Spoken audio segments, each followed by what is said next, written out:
Hello everyone, welcome to AS fine PCS. मैं चंदन प्रसाद। आज के इस सेशन में 11 जुलाई 2020 से संबंधित झारखंड करंट अफेयर्स को डिस्कस करेंगे, जिसमें कि आपका वस्तुनिष्ठ प्रश्न को शामिल किया गया है। हमारे टेलीग्राम चैनल से जुड़ने के लिए एएस फाइन पीसीएस आप सर्च कीजिएगा, आपको मिल जाएगा। साथ ही उसका लिंक आपका डिस्क्रिप्शन में दिया हुआ है, वहां से भी आप जुड़ सकते हैं। तो चलिए आज का सेशन को स्टार्ट करते हैं, जिसमें कि आपका पहला प्रश्न आपके सामने है। प्रधानमंत्री ग्रामीण आवास योजना में भारत सरकार के परफॉर्मेंस इंडेक्स के अनुसार शीर्ष 20 सर्वोत्तम प्रदर्शन करने वाले जिलों में झारखंड के कितने जिलों को शामिल किया गया है? ऑप्शन है आपका 8, 2, 5 और 9। हाल ही में भारत सरकार के द्वारा परफॉर्मेंस इंडेक्स जारी किया गया है।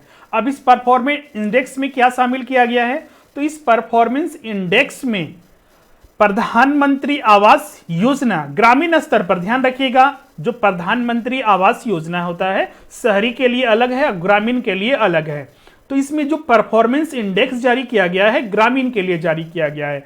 इसमें आपका 20 जिलों का, इस परफॉर्मेंस इंडेक्स में आपका शीर्ष, अगर हम बात करें शीर्ष 20 सर्वोत्तम जिले प्रदर्शन करने वाले पूरे देश में, उनमें से 9 जिले हैं जो कि झारखंड से ही बिलोंग करते हैं। टॉप 20 में 20 जिलों में झारखंड से ही 9 जिले हैं। और इसमें अगर हम टॉप 2 का बात करें, जिसमें कि आप देख सकते हैं पहला रैंक जो मिला हुआ है झारखंड के जिलों को ही मिला हुआ है।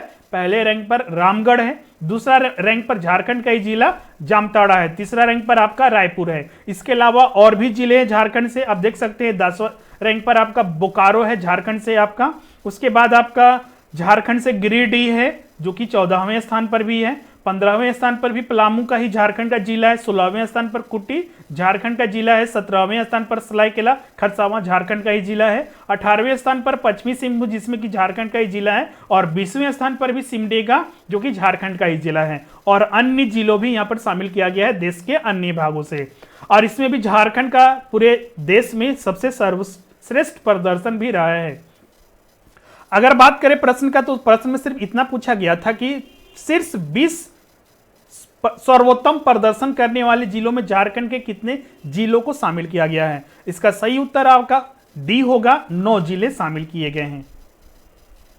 प्रश्न संख्या 2 है आपका, हाल ही में ग्रामीण विकास मंत्रालय भारत सरकार के परफॉर्मेंस इंडेक्स में किस राज्य ने बेहतर प्रदर्शन किया है? ऑप्शन है आपका पहला मध्य प्रदेश, दूसरा उत्तर प्रदेश, बिहार और लास्ट है आपका झारखंड। हाल ही में प्रधानमंत्री आवास योजना ग्रामीण स्तर के बेहतर प्रदर्शन में झारखंड को शामिल किया गया है।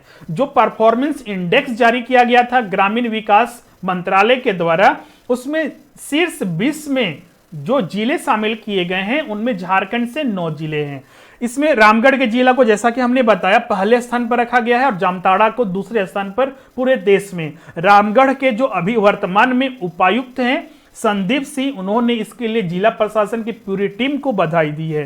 प्रश्न जो पूछा गया था प्रश्न संख्या 2 में कि परफॉर्मेंस इंडेक्स में किस राज्य ने बेहतर प्रदर्शन किया है, तो इसका सही उत्तर आपका डी होगा, झारखंड। प्रश्न संख्या 3 है आपका, हाल ही में झारखंड सरकार ने कितने कामगारों को भारतीय नौसेना के सबसे बड़े और महत्वाकांक्षी प्रोजेक्ट को पूर्ण करने के लिए भेजने का निर्णय लिया है? ऑप्शन है आपका 1500, 2000, 1000 या फिर 5000। जैसा कि आपको पता है, अभी हाल ही में चर्चा में रहा था चीन के साथ जब भारत की झड़प हुई थी, उस समय चीन जो लेह लद्दाख है वहां पर BRO बॉर्डर रोड ऑर्गेनाइजेशन ने सड़क निर्माण और अन्य कामों के लिए झारखंड के मजदूर को लेगा था, जिसकी मंजूरी झारखंड सरकार ने दी थी। इसके साथ ही एक और नए प्रोजेक्ट के लिए, जिसमें कि भारतीय नौसेना के सबसे बड़े और महत्वाकांक्षी प्रोजेक्ट को पूरा करने के लिए कामगारों की जरूरत थी। इसके लिए झारखंड सरकार से संपर्क किया गया था और ये प्रोजेक्ट को पूरा करने वाली कंपनी का जो नाम है आपका लार्सन एंड टुब्रो LNT ने झारखंड सरकार से संपर्क किया और झारखंड सरकार ने इसके लिए 1000 कामगारों को मुहैया कराने का निश्चय किया है। प्रश्न जो पूछा गया था प्रश्न संख्या 3 में कि भारतीय नौसेना के सबसे बड़े और महत्वाकांक्षी प्रोजेक्ट को पूरा करने के लिए कितने कामगारों को भेजने का निर्णय लिया है झारखंड सरकार ने। तो इसका सही उत्तर जो होगा आपका 1000 होगा। राइट आंसर आपका यहां पर सी 1000। प्रश्न संख्या 4 है आपका, हाल ही में जारी रिपोर्ट के अनुसार झारखंड में प्रधानमंत्री उज्ज्वला योजना के ग्राहकों को बीते 3 महीने में कितने लाख सिलेंडर उपलब्ध कराए गए हैं। ऑप्शन है आपका 39.98, 25.58, 20.23 या फिर आपका डी 45.56। संबंधित तथ्य देखते हैं। उज्ज्वला योजना आपको याद होगा, उज्ज्वला योजना जो केंद्र सरकार के द्वारा चलाई गई योजना है, प्रधानमंत्री उज्ज्वला योजना। इस योजना के माध्यम से जो गरीब परिवार के लोग होते हैं उन्हें फ्री में सिलेंडर, गैस सिलेंडर मुहैया कराया जाता था। उसके बाद वो फिर रिफिल कराने के लिए भी कुछ मुफ्त में भी उसका लाभ उठा सकते थे। तो आपको बता दें, प्रधानमंत्री उज्ज्वला योजना के ग्राहकों के लिए सरकार ने 3 माह का मुफ्त सिलेंडर देने की योजना शुरू की थी। अभी कोविड-19 की वजह से आप देख सकते हैं मार्च के अंतिम सप्ताह से ही लॉकडाउन प्रारंभ हो चुका था, जिसकी वजह से सारे लोगों का काम बंद हो गया था, इनकम बंद हो गया था। अभी भी वही स्थिति है, अभी स्टार्ट हुआ है लेकिन कोरोना का डर अभी भी है, बहुत सारे लोग अभी भी बेरोजगार हैं। तो उसी को देखते हुए भारत सरकार ने मुफ्त में सिलेंडर देने का ये योजना शुरू की थी। अब इसका विस्तार भी कर दिया गया है, सितंबर तक कर दिया गया है। हालांकि मुफ्त मिलने के बाद भी ग्राहक गैस सिलेंडर का उठाव रखने में रुचि नहीं दिखा रहे हैं। झारखंड की अगर सिर्फ हम बात करें, झारखंड में तीनों गैस कंपनी उज्ज्वला योजना के अंतर्गत इंडेन, भारत गैस और एचपी के 32,49,000 ग्राहक हैं। इन ग्राहकों ने अप्रैल, मई और जून में 39.98 लाख सिलेंडर ही उठाए। अप्रैल में योजना के तहत 15.89 लाख सिलेंडर का उठाव किया गया। अब यहां पर जो प्रश्न पूछा गया था उस पर हम लोग डिस्कस करते हैं। बीते 3 महीनों में कितने लाख सिलेंडर उपलब्ध कराए गए, तो इसका सही उत्तर ए होगा 39.98 लाख सिलेंडर उपलब्ध कराया गया था। तो राइट आंसर आपका यहां पर ए है। प्रश्न संख्या 5 है आपका, हाल ही में झारखंड सरकार के निर्देशानुसार कोरोना वायरस को देखते हुए स्कूल कॉलेजों में कब तक के नामांकन को स्थगित कर दिया गया है। ऑप्शन है आपका 31 अगस्त, 30 अगस्त, 15 अगस्त, 31 जुलाई। संबंधित तथ्य देखते हैं। हाल ही में झारखंड सरकार ने एक गाइडलाइंस जारी किया गया है, जिसके तहत अभी आप देख रहे हैं कि रोजाना 20 से 25 हजार डेली भारत में कोरोना वायरस के संक्रमित लोग बढ़ रहे हैं, जांच हो रही है। झारखंड में भी स्थिति ऐसा ही है। आप देखिए यहाँ पर 100 से 150, कभी कभी 200 भी चला जा रहा है डेली, यहाँ पर भी झारखंड में भी मिल रहे हैं। तो इस भयावह स्थिति को देखते हुए झारखंड सरकार ने भी निर्णय लिया है कि 31 जुलाई तक कोई भी स्कूलों में या फिर कॉलेज में नामांकन नहीं लिया जाएगा। और साथ ही इसके लिए केंद्रीय मानव संसाधन विकास मंत्रालय ने भी इस पर काम किया है और छात्र छात्राएं, शिक्षक एवं कर्मचारी के आने पर भी पाबंदी लगा दी है। तो इसका जो प्रश्न था आपका कि झारखंड सरकार ने स्कूल कॉलेजों में कब तक के लिए नामांकन को स्थगित कर दिया गया है, तो अभी वर्तमान में 31 जुलाई तक ये स्थगित रहेगा। हो सकता है कि बाद में आने वाले दिनों में अगर संक्रमण और ज्यादा बढ़ता है तो इसे और भी एक्सटेंड किया जा सकता है, लेकिन अभी 31 जुलाई तक न छात्र, न छात्राएं, शिक्षक, कर्मचारी सभी को बंद कर दिया गया है। मतलब कि वो कॉलेज या स्कूल में नहीं आना है और नामांकन भी अभी नहीं कराना है।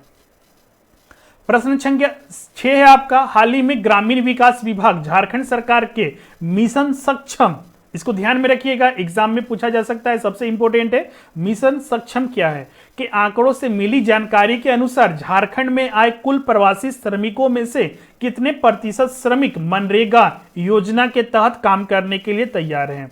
ऑप्शन है आपका 75%, 60%, 50%, 80%। संबंधित तथ्य देखते हैं।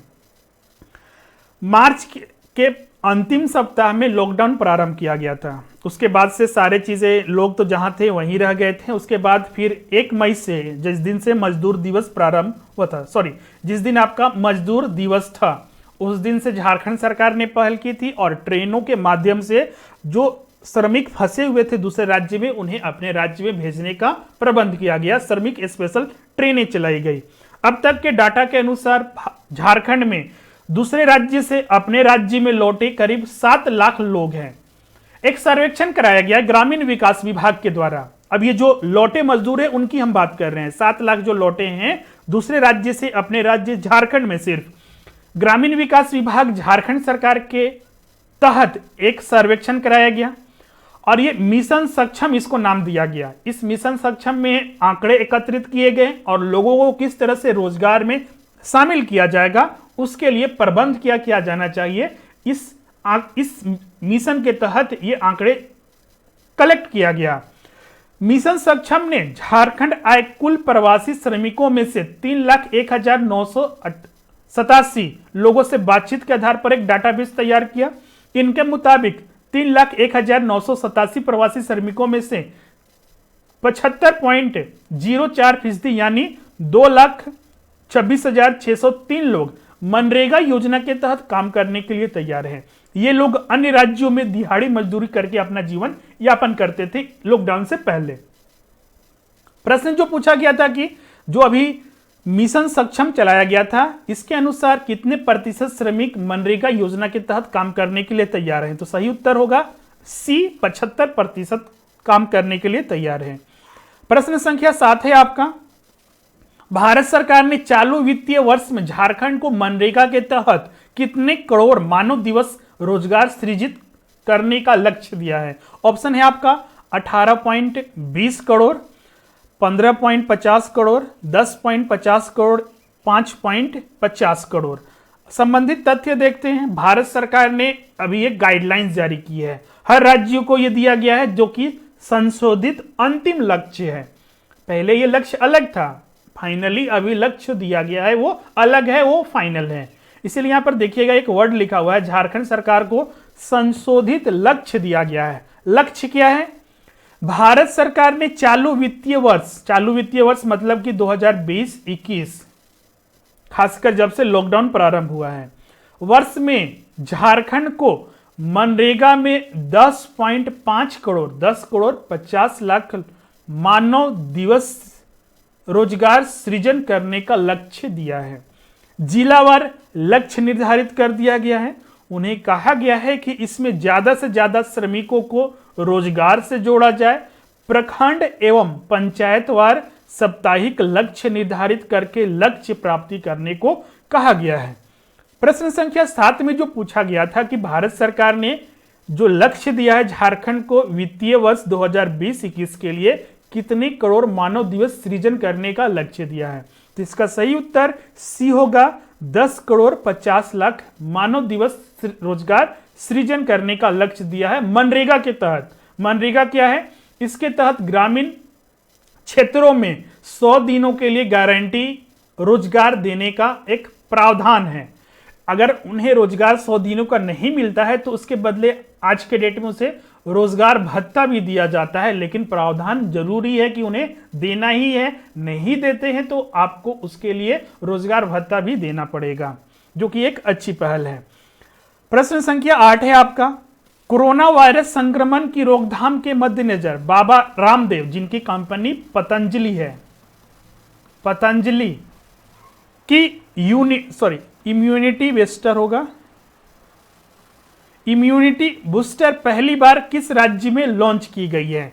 उत्तर प्रदेश, बिहार, झारखंड, मध्य प्रदेश। बहुत ज्यादा अभी जिक्र में था जब से इन्होंने कोरोना वायरस के नाम पर एक दवा को लॉन्च किया था। बोला गया था कि नहीं, ये कोरोना वायरस की दवा है। अब ये क्या कह रहे हैं कि इम्यूनिटी बूस्टर के तौर पर इसे लॉन्च कर रहे हैं, क्योंकि आपको पता है कि अगर कोरोना वायरस से बचना है, क्योंकि अभी तक इसका कोई दवा नहीं आया है, तो आपको अपना इम्यूनिटी बढ़ाने के लिए बोला जाता है। तो इन्होंने अपना एक किट निकाला है जिसे नाम दिया गया है इम्यूनिटी बूस्टर, कोरोनिल के नाम से ये निकाला गया है। और सबसे पहली बार पतंजलि की ओर से ये झारखंड रांची में लॉन्च किया गया है। यह बूस्टर कोविड-19 रोग प्रतिरोधक क्षमता बढ़ाने के लिए कारगर होगा। प्रश्न जो पूछा गया था 8 में कि किस राज्य में पहली बार लॉन्च किया गया है इम्यूनिटी बूस्टर को बढ़ाने के लिए बाबा रामदेव पतंजलि के द्वारा, तो इसका राइट आंसर सी होगा, झारखंड, रांची। नेक्स्ट है आपका प्रश्न संख्या 9, हाल ही में झारखंड सरकार में कितने लोगों को स्वयं सहायता समूह से जोड़ने का लक्ष्य रखा गया है? ऑप्शन है आपका ए 20,000, बी है आपका 40,000, सी है आपका 80,000, डी है आपका 25,000। संबंधित तथ्य देखते हैं। जैसा कि आपको पता है, कोविड-19 की वजह से पूरे राज्य के साथ पूरे देश में स्थिति बहुत ज़्यादा खराब हो गई है। बहुत ज़्यादा लोग क्या हो गए हैं, बेरोजगार हो गए हैं। खासकर जो मजदूर वर्ग है उन्हें सबसे ज़्यादा प्रॉब्लम हो रही है। झारखंड में जब से लॉकडाउन हुआ था तो बहुत सारे लोग दूसरे राज्य में फंसे हुए थे, अन्य राज्यों में फंसे हुए थे। 1 मई से झारखंड सरकार की पहल थी कि जितने भी मजदूर हैं, क्योंकि उस दिन मजदूर दिवस भी मनाया जाता है, तो उनके लिए श्रमिक स्पेशल ट्रेनें चलाई जाए और उन्हें अपने राज्य में वापस लाया जाए। और झारखंड में ये पहली बार प्रारंभ किया गया था। अब तक इन ट्रेनों के माध्यम से झारखंड में 7 लाख से अधिक लोग अलग अलग परिवहन के माध्यम से झारखंड में पहुंचे हैं।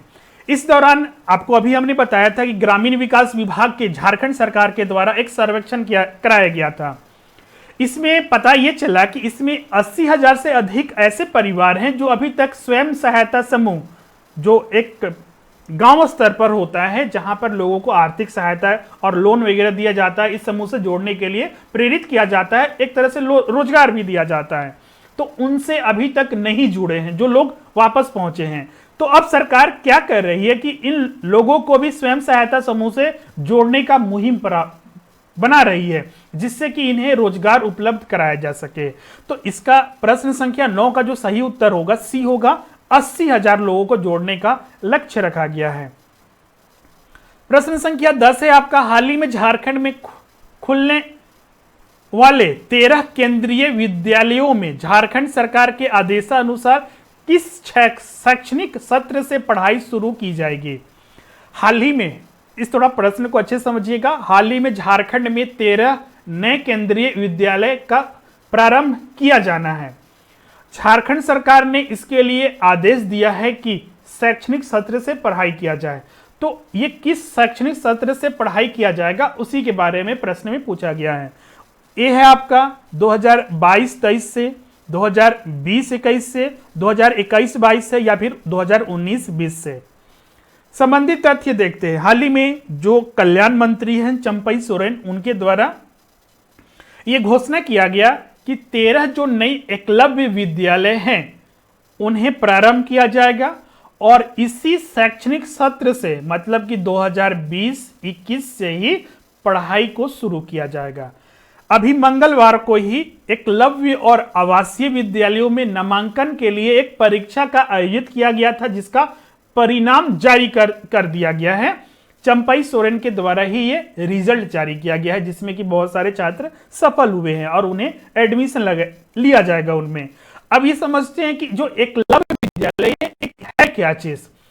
जनजातीय मामले मंत्रालय ने अनुसूचित जनजाति एसटी वर्ग के लिए जो छात्र हैं के लिए एकलव्य आदर्श आवासीय विद्यालय अनुसूचित जनजाति योजना शुरू की है, जो दूर दराज के क्षेत्रों में रहने वाले छात्रों को मध्यम और उच्च स्तरीय शिक्षा प्रदान करेगी।